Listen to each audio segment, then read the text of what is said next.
Alright, good morning everybody. Good morning Philippines. Narito tayo ngayon at gagawa tayo ng isang malupit na adventure dito sa Barangay Cuyambay, Tanay, Municipality of Tanay City. Ito ang isang malupit nating guide, Erwin Haramilla in the house. Siyempre, tingnan muna natin. Ito na. Ayan. Gagawin natin dito ay ano bang gagawin natin na? Ano bang gagawin natin doon? Tayo ay Wala lang, nagbibisita lang. wala lang. Hahanapin namin ang tinatawag na Tayo naman. payong na bato. Dito lang yan matatagpuan sa Barangay Cuyambay. Kaya stay put lang kayo mga adventurero. And we will keep you posted on more videos and photos later. Alright! Okay, doon tayo galing. Napakahabang sementadong kalsada. Ngayon, dito naman tayo papasok. Ito yung pinaka jump off natin. Papasok na tayo dun sa kasukalan. Dun. Medyo matarik pababa. Tingnan natin kung ano ang ayun.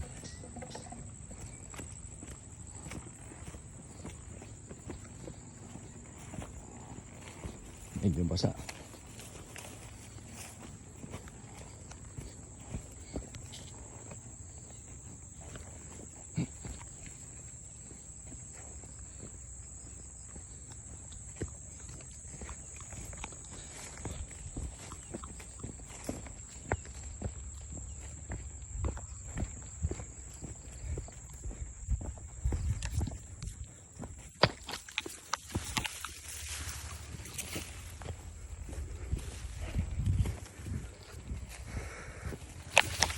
Okay.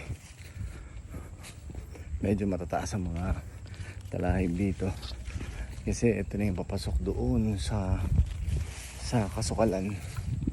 Pero ingat kasi baka meron tayong matapakang ahas. May tumatawid dyan eh. May kasi yung ahas eh. Gusto nilang lamig.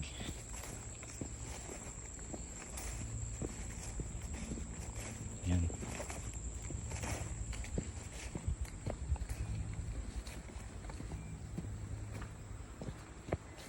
Alright, may ulit mga tropa.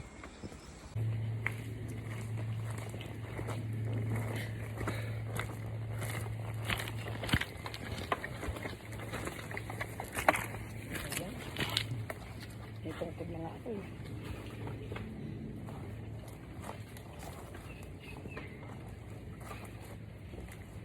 Ako na lang nahuli.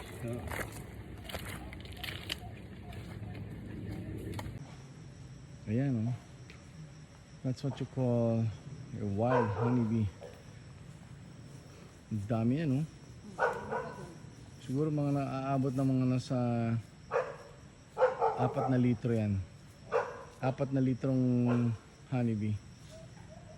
Pulot tawag na natin, oh. Pulot? Oh, pulot nga. Dito na tayo sa paanan. Hindi na may lakad na ulit sa atin.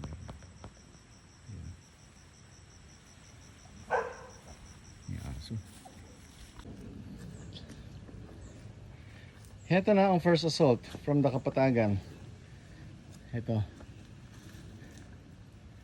Napakagandang ano rin te, exercise for your cardio. Kaya kailangan eh medyo ano ka, fit. Hindi ka pwedeng tumira dito ng ano ng ganyan. Hinihingal ka. Kaya sa mga gustong bumalik sa outdoor ay kailangan nyo munang magpa-check sa inyong mga physicians para naman you will be given a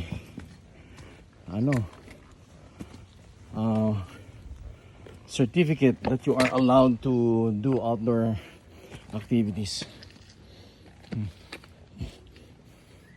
Tayo, we've been doing this for so many years. Active pa tayo sa MFPI.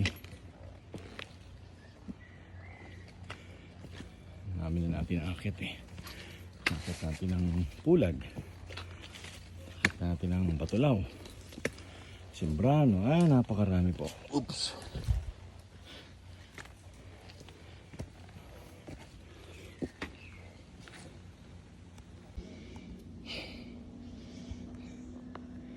Ayan, si Ate Mirna. Pakit na. Hindi biro Sipin mo. Si Ate Mirna, 59 years old na pero ang lakas pa rin. Tama ba, ate? Oh. Next year meron ng 20% discount to.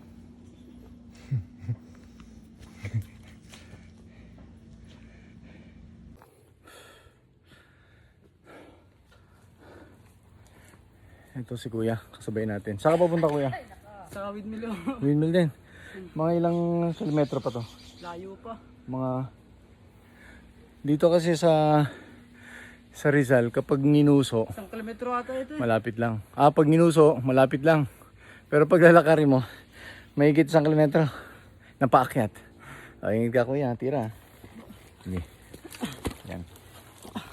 Doon ako sa taas, pwede ka magdala napakasarap na pagkain pero walang tubig. Kaya problema mo kung paano ka iinom.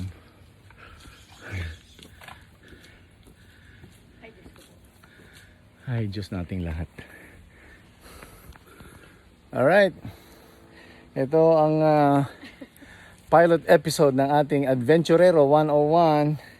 Dito tayo nag-umpisa sa Barangay Cuyambay, Tanay Rizal. At marami pa tayong akitin ng mga tourist spot and camping sites sa mga bulubundukin ng probinsya ng Rizal. Okay. So, standby muna kayo dyan, mga adventurero. Kaway ka, Ate Mirna. Yan. Alright. Sige. Later, mga kapatid. Oh, yan Wild honeybee. Ayos. Gano'ng kadami yung nakuha nyo, Kuya? Wow, kakaunti. Kaunti lang. Wow, at matanda na. Kaya wala ng pulot. Sila ang mga naghahanap dito ng mga pulot. Dito. Agad kami kagahapon na yun Ito yung mga agat namin sa batok. Naku, inabot ka pala ng Ginagalit yun. Sugat-sugat pa kami mga para namin. Nakailang litro kayo kung sakali makukuha nila lahat yun? Ay, kung may pulot po yan, siguro mga 1 galunan yan. Malaki. Oh, yan. Dito ang mga residente sa Barangay Cuyambay. Ayun ang kanilang isa sa mga pinagkikakitaan. Ang pagkukuha ng mga pulot o tinatawag nating wild honeybee. Dito lang yan makikita. Ano bang tawag sa bundok na to? Ito po yata masungi. Masungi. Masungi rin siya to.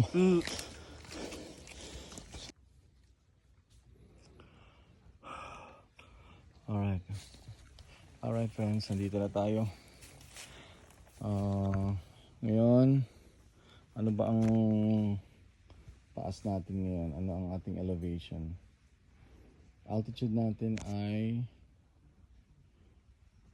560 meters above sea level. As I have said a while ago, diba sabi ko na tayo ay aakyat dito sa bundok ng Cuyambay para makita ang majestic na payong na bato. Dito lang yan makikita sa Masungi Ridge. Ito ay pinupuntahan ng mga turista pero since ito ay sinasabing mahiwagang lugar na may nagbabantay ditong mga not like ours. Kasi imagine mo, paano nangyari nagkaroon ng mga ganitong landscape dito sa Cuyambay. Ang pininiwalaan noon, ang mga higante ay naglalaro during the time. Parang ginagawa nilang mga parang mga Lego. Imaginein mo. Paano nagkaroon ng mga structures na ganito? Dahil yun ang paniniwala ng mga katutubo at mga residente dito sa barangay na ito. Kaya tinawag nila itong payong na bato. Around it, Tingnan natin, ikutin natin ito dito. Oops. Ingat lang mga tropa.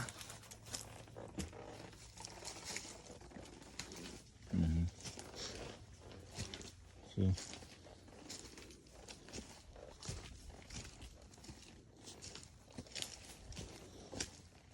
Kaya lang. Marami mga umakit at turista dito pero problema, hindi kayo nagliligpit. Dapat leave no trace policy tayo. Gaya nitong napakagandang, hindi ko alam ang tawag dito. Yan. Very nice, huh?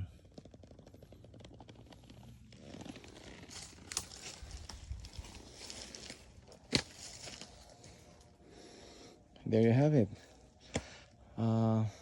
Payong na bato.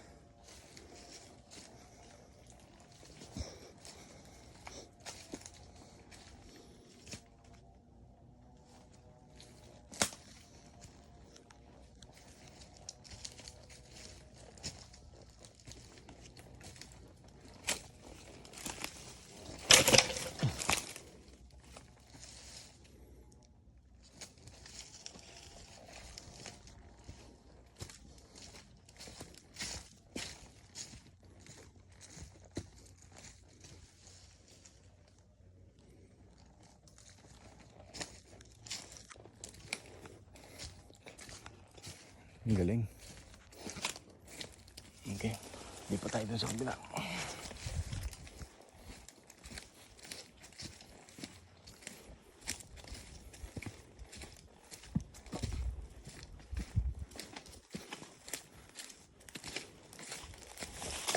Oops. Yung sinasabing isa pang structure dito sa area ng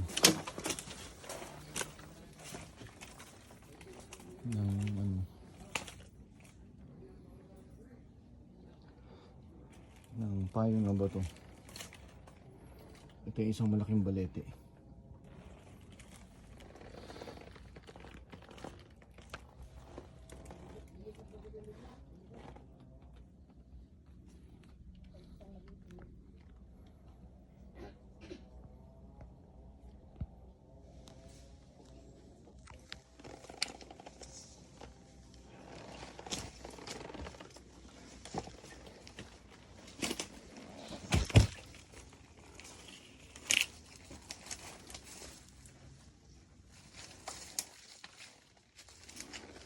There, huh? Look at that, man.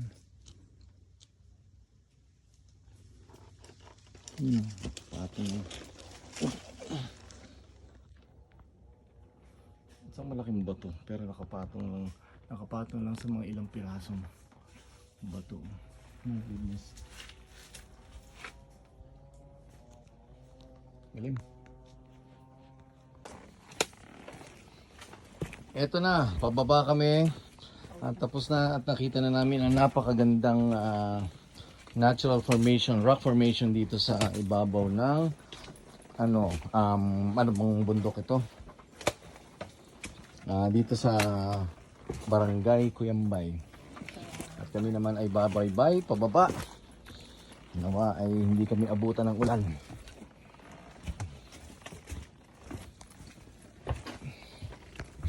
Ito. Kaya mukhang maganda-ganda naman ang panahon. Wag lang natin abutan yung putakte. At saka yung yung honeybee, wild honeybee. Dahil pag tayo nakagat nun, nako, lagnat ang aabutin natin. Oh.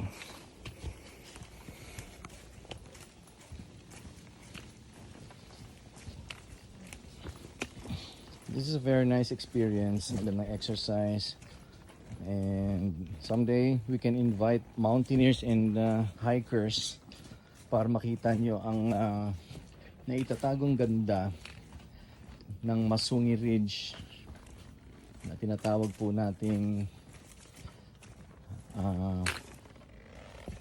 payong na bato.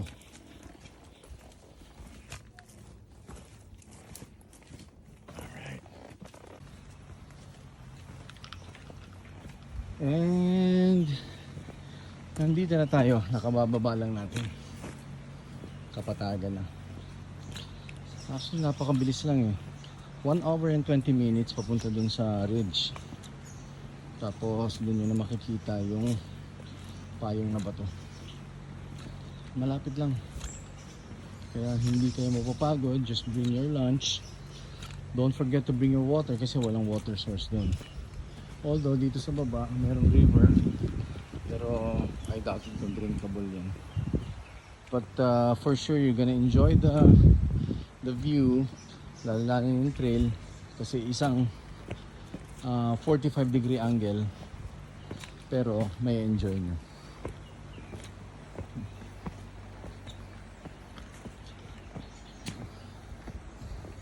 Alright, so that's about it. That is our activity for today. This is the first episode of Adventurero 101. Kasama natin si Ate Mirna at syempre ang aking kumpare na walang iba kundi si Erwin. Mahusay na guide. Okay, so next time hanap tayo ulit ng mapupuntahan natin. Dapat raw, hindi yung mga developed na, para makita natin yung saan pwede tayong mag-camping na walang kuryente, na walang tubig. Pero it will be difficult for the first timer to experience such adventure. Ito na, dito na tayo. Ito yung pinaka gate nito. At yan, pagkatapos yung mag-trek, pwede kayong lumublob sa Batis. Yan. Dito na yung pinaka last. Bago kayo pumunta dun sa dumaan sa Cuyambay National High School, ay dito muna kayo maghugas. Okay. Okay. Ingat kayo mga tropa at God bless. Stay safe and be healthy. Cheers. Kaway, Ate Mirna. Erwin. Akin na yung tungkod, ako na magdala. Dito tayo.